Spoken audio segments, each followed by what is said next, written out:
right now you have all the answers and resources you need to achieve what you want in life. What you and I are speaking with currently is our conscious mind.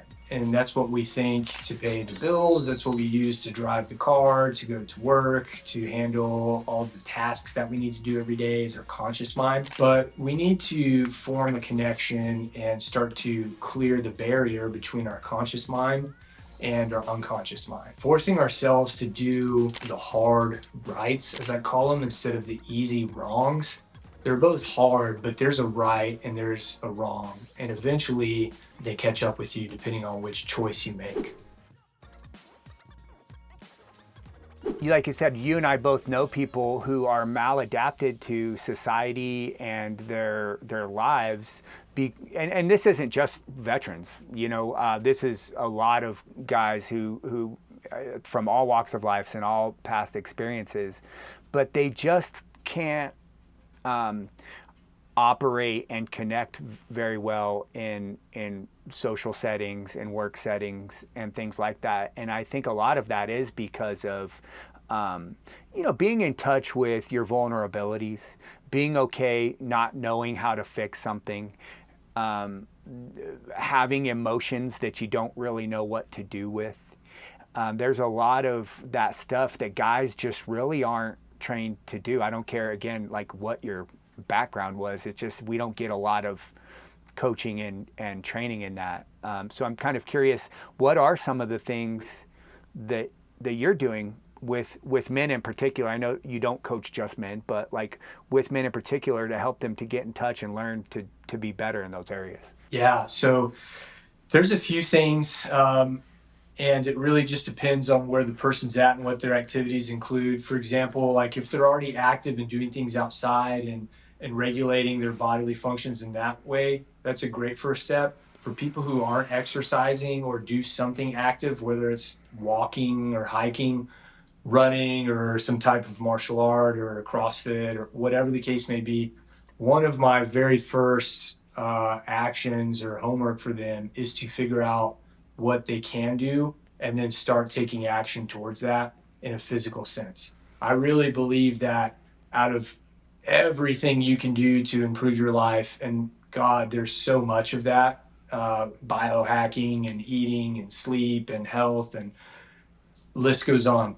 The very first thing I really believe should take place is some type of routine exercise, whatever that is. And really, what I've seen is a lot of the other things will kind of follow suit thereafter. Your sleep will improve, your body's ability to sweat and get rid of toxins will improve, your hormones will most likely improve, your community is going to improve. The list goes on, right? The side effects or consequences are positive in that sense. Another couple things that I work with guys on are, one, practicing how you feel. Like you said, guys, a lot of times we feel some type of emotion, but we don't know what that is or how to handle it. And then typically, men are going to have that come out through anger or an outlash or an outburst or outbreak, right? I myself have been guilty of that many a times. It's a constant problem to work through, and it's not going to be my last time. I'll tell you that much, right? It's an active thing that I work through, but we don't know how to feel sadness, and so what that does is we end up just pushing it down until we can't push it down any longer, and then we get pissed off, or then we get angry, or we get anxious. So one of the things that I tell guys, and it's free to do, and you can do this, and your listeners can do this, is just when something feels weird or off, just take a step back and ask yourself, you can close your eyes if you want, what is this I'm feeling? And if you have to sit with it for a while, good, do that. And then your mind, your unconscious mind even, is going to start giving you cues. Man, I'm really sad this didn't work out the way it should have, right? And then tell yourself, okay, I'm feeling sadness. That also is going to help, and this is maybe a whole other topic, but a lot of those emotions that we trap or get stored in the body sometimes end in different forms of disease or sickness, right? And Yeah. so as we practice on feeling those feelings and emotions, we can actually talk through getting rid of some of the maybe health complications or things that are coming out of compressing and pushing that stuff down. But and then the third thing I'll give you too, Athan, again, it's free, is breath work is really easy and costs zero for everyone to practice. And I myself have been guilty of not making time in the mornings. But guess what? You don't have to necessarily allocate 20 minutes every morning to do breath work. It certainly benefit a lot of people, but not everyone has to do it. It can be as simple as when I'm in the car and some a-hole cuts me off and I'm like, getting ramped up, right? Again, take a check on this and acknowledge, like, wow, I'm getting really pissed off over this futile small thing on the road here. All right, I need to come back to my breath. You can just take a few simple breaths in through the nose. You can do box breathing. There's multiple techniques out there. Shoot, you can YouTube, go down a rabbit hole, all these different meditations that are for free. But again, something simple and free is I'll usually have folks do some type of box breathing. I usually like to start off coaching sessions this way. It's just the easiest way that you can kind of come back to center and help deregulate the body from heightened state of awareness or stress or anxiety and things like that. I think all three of those points are so poignant, and they're good because they're not, like you said, they're not ones that you would naturally gravitate towards, right? Like, there's maybe a lot, most people, they get stressed out, they get angry, they get hurt, whatever it is, they tend to use other things to help what they think is helping them. For some people, it's drinking. For some people, it's drugs. For some people, it's food. For some people, it's binge, scrolling on their phones or watching TV. I mean, there's all these different things that people will oftentimes do to medicate themselves. But like you said, there are some really quick, fast, easy, free things that you can do that are actually so much better for you. And there's science that supports all of this stuff, so this isn't like in any way, shape, or form some sort of woo-woo anything. You gave some really practical tips that are all supported by many, many, many, many empirical studies. And like you said, you can YouTube or Google all of these. This isn't the world according to Trey and Athan. This is like these are real things, Yeah. So you're actually diving into something that is extremely important to me. And so I have a three-part purpose. We already talked about one, meaningful community. Another one is optimized habits or optimal habits.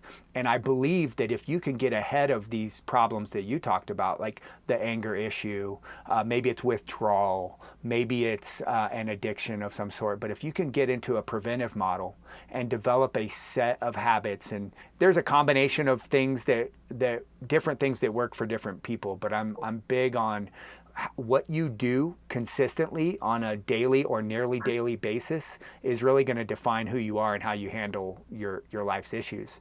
So that brings me to the question. You maybe mentioned a couple and gave us a couple clues already, but do you have some habits that you feel like really help people to get in touch with their unconscious that you mentioned, all that good stuff?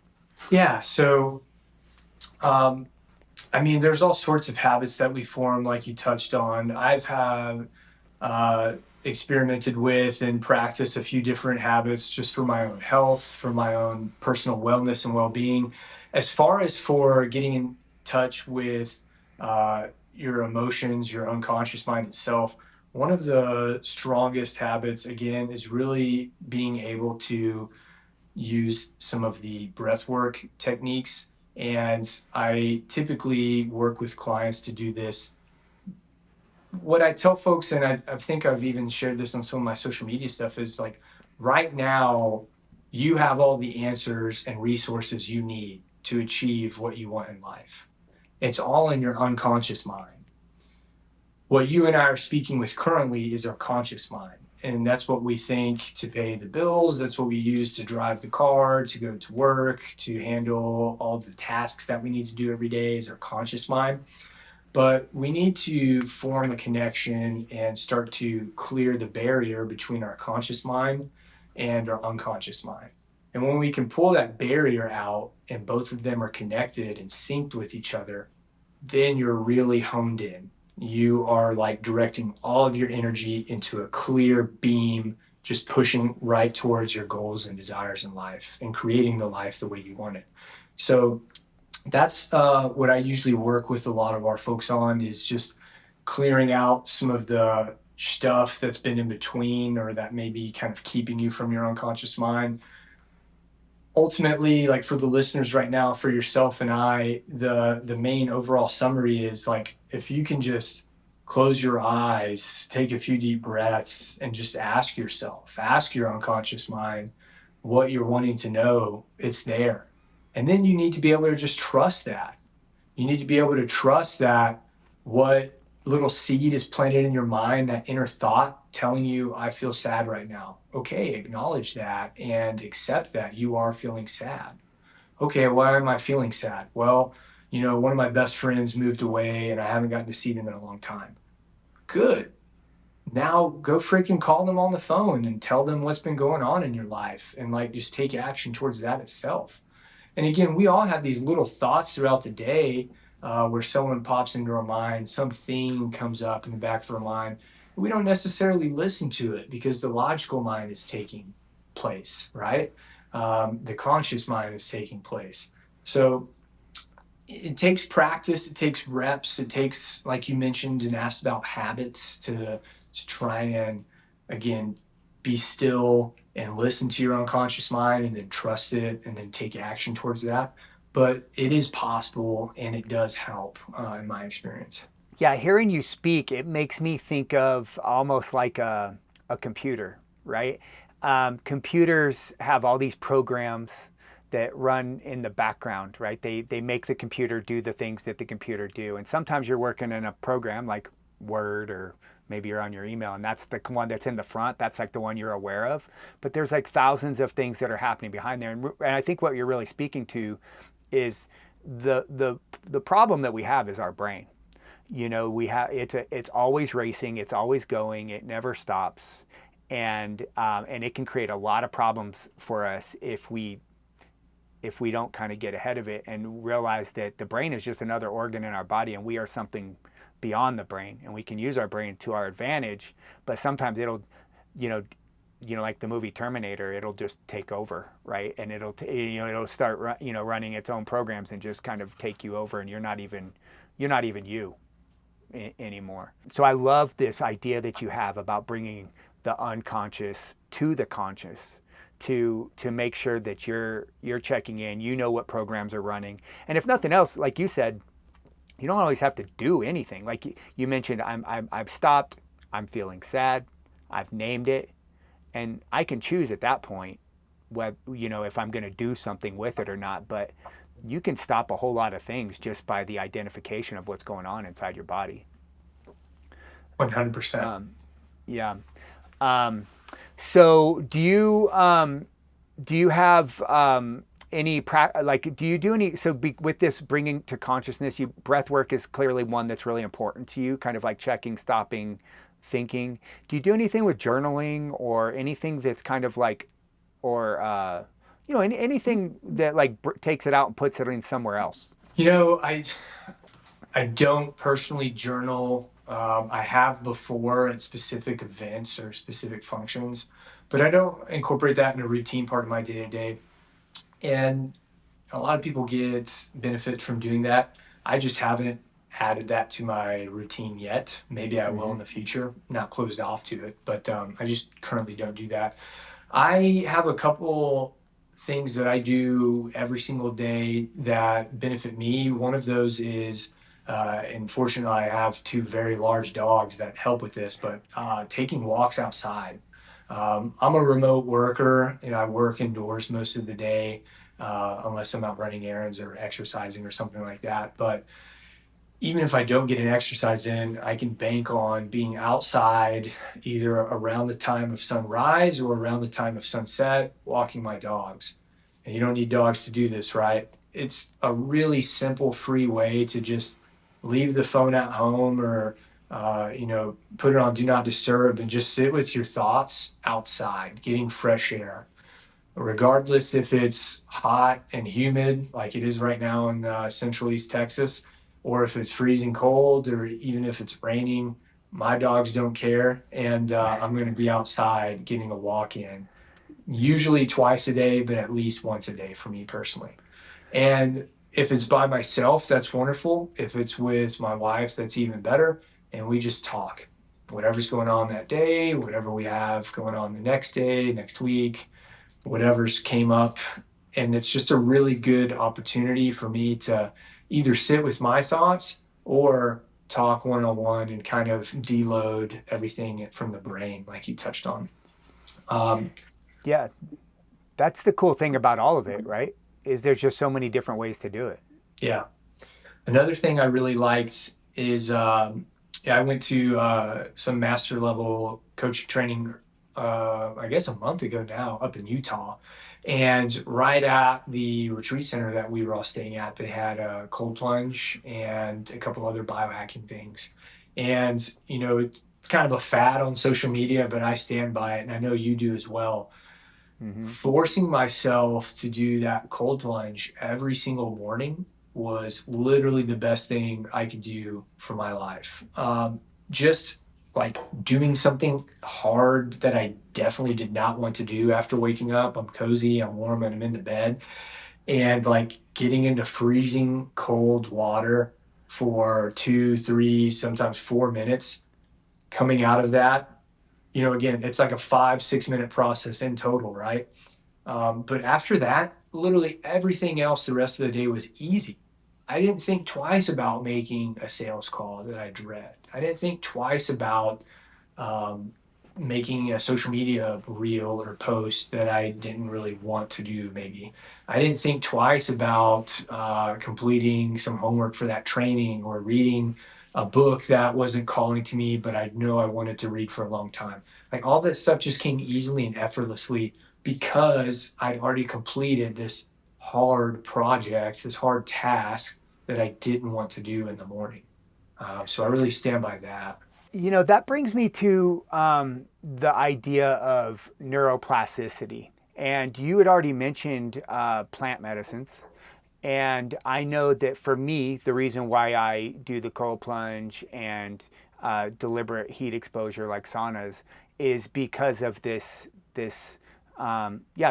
way that it makes my mind expand and stretch itself, and you can't do anything but be present. And I'm kind of curious, do you have, I mean, it's hard to explain why cold plunging works, right? Or plant medicines work, but do you have any thoughts or like any, kind of insights on that? Yeah, 100%.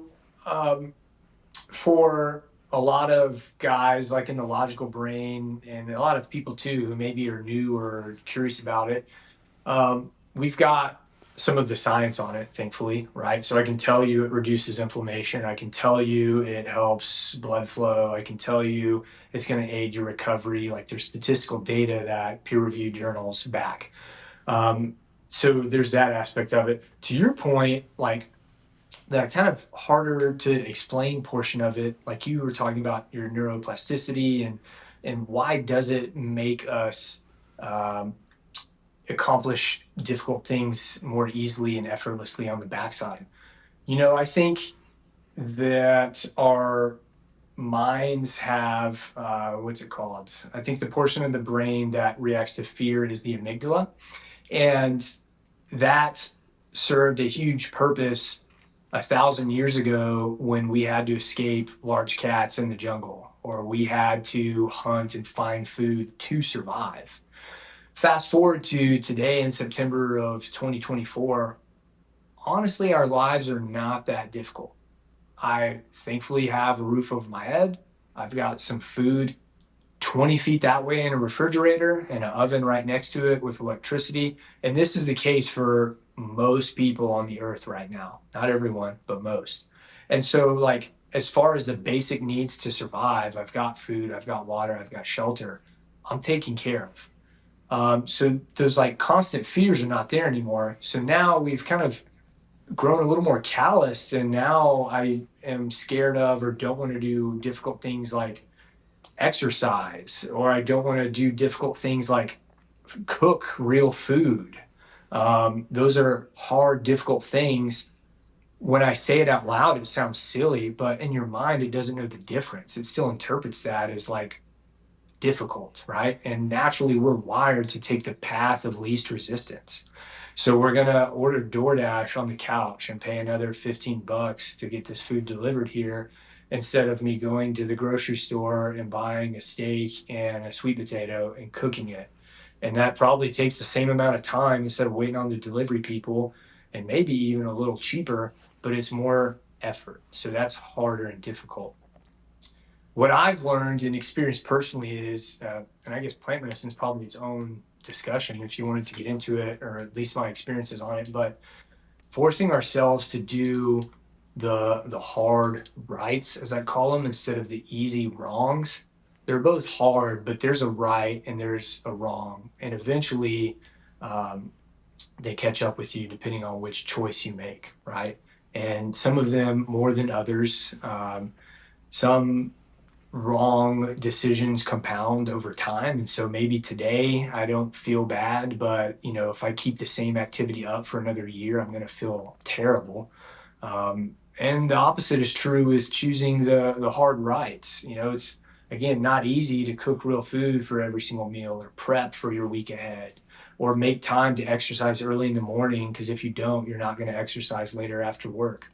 Like, those are not easy per se. And again, our mind doesn't know the difference, but they're the right answer.